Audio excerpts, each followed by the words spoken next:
Hi everyone, welcome again to another Teacher Joseph podcast. Thanks to all of you for your good wishes about my little cat. He's making a good recovery. He's wandering around here today, walking with his shoulders, reminding me that he's the man in charge. But he's taking very heavy medications, so every so often he simply slumps and has to sleep. I'll keep you updated about him. First of all, I want to go over a newspaper story here. It's from today, Tuesday, the 24th of September, and the headline says, "The hills are alive with the sound of Brits flying the coop."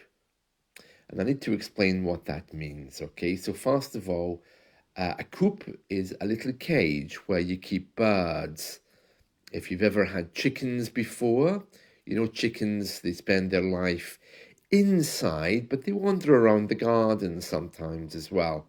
So that little place where they live is generally referred to as a coop. And if a bird flies the coop, it means that it's decided to leave. I mean, chickens generally don't, but well, they can fly if they want to, although not very far. Some people keep birds. I know my father kept racing pigeons, as I've mentioned to you before. And generally, birds, especially pets rather than sporting birds, they're kept inside a little cage, which is called a coop, a place where they can come and go as they want. And the coop, of course, has to be protected from cats who would love to come in and try and steal the bird. It says here there's a sound of Brits flying the coop, and this is just a reference to more and more British people who are leaving the UK.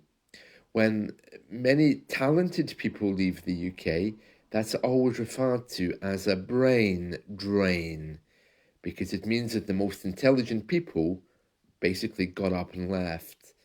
And I have to say that living here in the UK isn't fun, and I really cherish the times that I've lived outside of the UK, because living here is, well, I can't find the words right now to describe it, but it's not straightforward, it's not fun, it's an incredibly complicated country right now for many different reasons. This story today from today's Independent is talking about Stephen Fry, who now has an Austrian passport. And many British people, we are seeking out ways to get back into the EU in an individual kind of level to try to move there again. It says here, the hills are alive with the sound of Brits flying the coop. Now, this is a little bit of sarcasm because the hills are alive is from a movie, a very famous movie, which I'm sure you all know, with Julie Andrews, called The Sound of Music. And she's running up a mountain and she's singing, "The hills are alive with the sound of music." She's carrying a guitar case on her way to look after a number of children. And this movie is all about the Von Trapp family, who supposedly left Switzerland and moved to Austria. Or was it from Austria to Switzerland? I don't remember. I don't have such an interest in politics. But you'll know the movie, The Sound of Music, with Julie Andrews from the 1960s. It's one of these movies which lasts forever. Wonderful movie if you've got time to watch it. Really, it's a beautiful thing. So the hills are alive with the sound of not music, but British people flying the coop. Basically, birds who are leaving, that's the metaphor, British people leaving Britain. And yeah, I have to say, there's no place here for talented people, especially those who've decided that they can be happier living abroad. Let's see, it says here, when the most English man in England decides that he's Austrian, maybe Brexit hasn't been the saviour of our national identity that was promised. Stephen Fry has adopted Austrian citizenship under a law that grants the option to the descendants of Austrians who were persecuted in the Holocaust.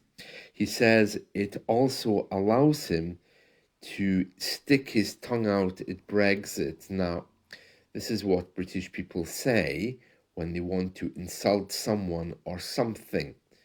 We can say, okay, we stick our tongue out at you.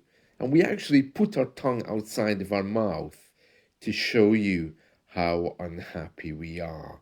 It's very catty, word from yesterday, and childish to stick your tongue out.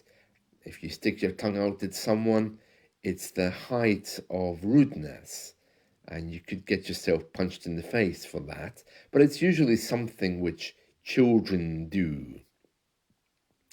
And it says here, given the number of people and businesses that have left the UK since Brexit time, has Brexit now turned Brits against Britain? Since the referendum, hundreds of thousands of Brits have applied for EU citizenship, and more than 100,000 have been granted. The bulk of this was, of course, for Irish citizenship. It exposed a great irony of Brexit. It was meant to be about freedom, yet without EU citizenship, we're trapped.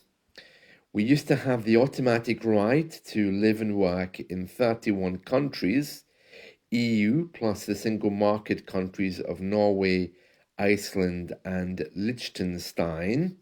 Now we only have that right in the UK.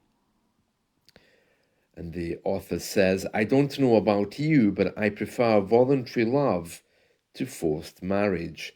Stripping Brits of their choice to live elsewhere has not made us love the UK more. Yeah, absolutely. I think I would agree with that. And living in the UK is, well, it depends where you are, of course, but the first word that comes to my mind is really, really increasingly unsafe. It says here, our passport, the symbol of our identity, is literally worth less now.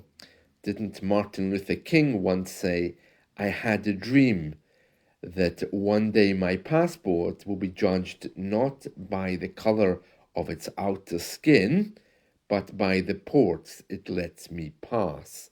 Well, of course, he didn't say that. So someone's misquoting him here. And this man who's written this is clearly very angry about Brexit. And it's a very interesting story, this. I'm not really sure about Brexit. Some people say it's good, some people say it's not.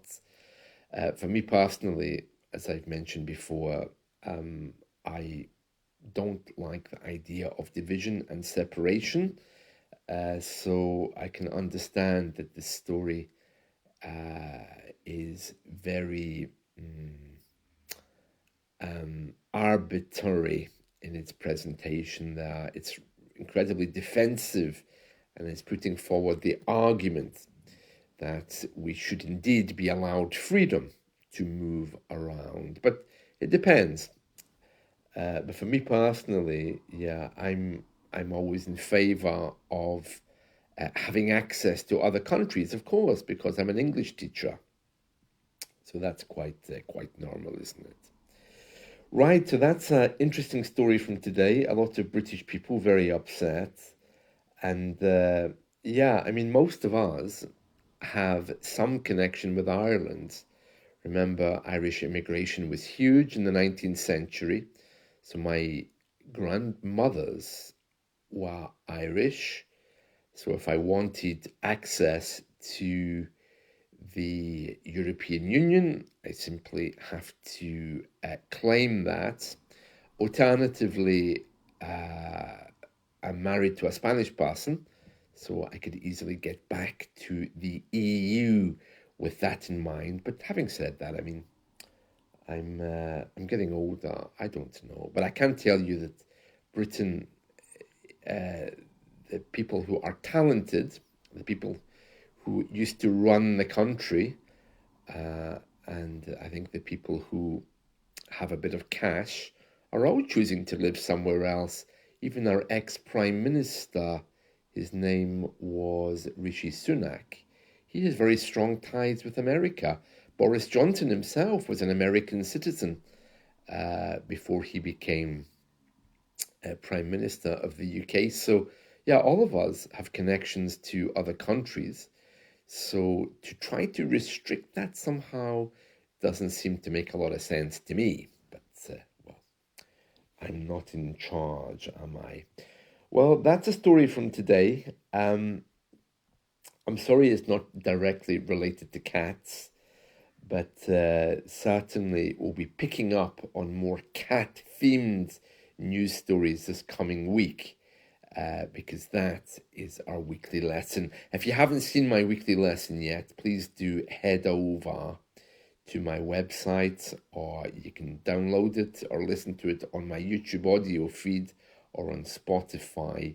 But this week's weekly lesson is called A Trip to the Vet. Not quite as exciting as a trip to the European Union, but anyway, let's talk soon. See you. Bye.